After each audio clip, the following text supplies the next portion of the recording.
നമ്മൾ വെല്ലുവിളിക്കുകയാണ്.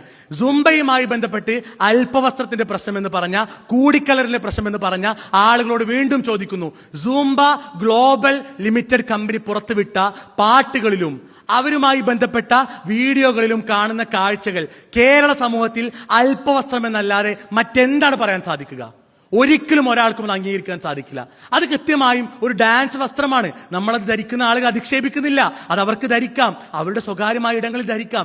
പക്ഷേ പൊതുവിദ്യാലയങ്ങളിലേക്ക് കടന്നു വരുന്ന ഒരു പ്രവർത്തനത്തിന്റെ, അത്തരത്തിലൊരു പരിഷ്കാരത്തിന്റെ പിൻബലം അതിനുണ്ടെങ്കിൽ അവിടെ കൃത്യമായും അത് പരിശോധിക്കേണ്ടതുണ്ട്. എന്താണ് അതിൽ നടപ്പിലാക്കുന്നത് കൃത്യമായും അറിയേണ്ടതുണ്ട്. അവിടെ ഇന്ത്യയിൽ നിന്ന് തന്നെ ഈ സുംബയുമായി ബന്ധപ്പെട്ട് ആകെ അവർ അംഗീകരിക്കുന്ന പാട്ടുകൾ 1 or 2 ആണ്. ബാക്കിയുള്ള പാട്ടുകളൊക്കെ എവിടത്തെയാണ്? Latin American മ്യൂസിക്കുകളാണ്.